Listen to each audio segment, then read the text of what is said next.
அமுதமலை இணையதள வானொலி நேயர்களுக்கு என் அன்பான வணக்கம்.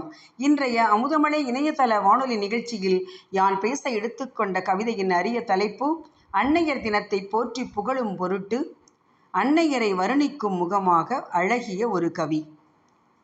அழகான வார்த்தை அம்மா.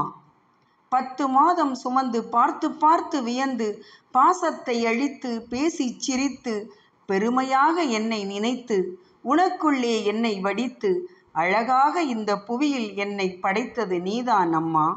உயிரில் கலந்த வார்த்தை அம்மா.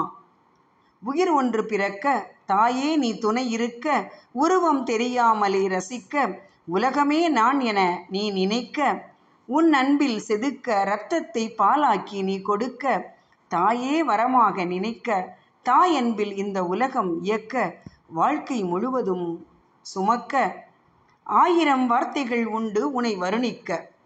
ஆனால் மனிதன் பேசும் முதல் வார்த்தை அம்மா. உயிரில் கலந்த உறவே அம்மா.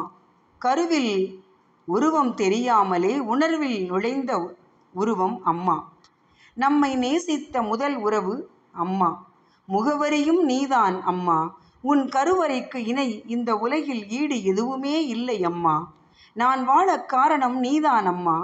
உன் அன்புக்கு இணை வேறு யாரு அம்மா.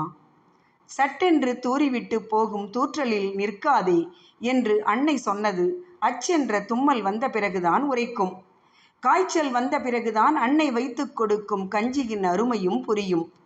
உடம்பிற்குள் இருக்கும் வலியை கண்டுபிடிப்பதில் அந்த மருத்துவரும் தோற்க வேண்டும் அன்னையிடம். கணினி வேண்டாம், கால்குலேட்டர் வேண்டாம், எத்தனை கணக்கையும் நொடியில் போடும் படிக்காத மேதை அன்னை.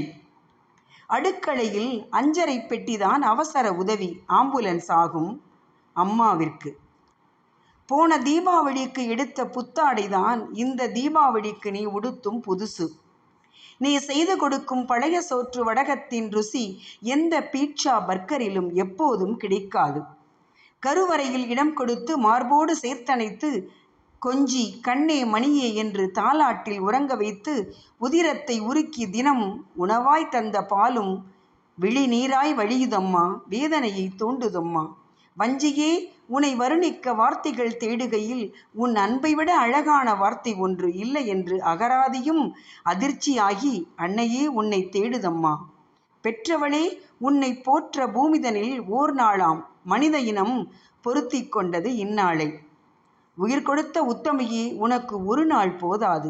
உலகம் கூட உன் அன்பிற்கு ஈடு இணை ஆகாது. கண்மணியே, நீ என் அருகில் இருந்தாலும் இறைமடியில் இருந்தாலும் எப்போதும் உன்னை வணங்கி வாழ்த்தி மகிழ்கின்றேன் என்று இன்று அமுதமலை இணையதள வானொலி நேயர்களுக்கு அன்னையர் தின கவியை கொடுத்து அனைவருக்கும் அன்னையர் தின வாழ்த்துக்களை கூறி விடைபெறுகின்றேன். நன்றி, வணக்கம்.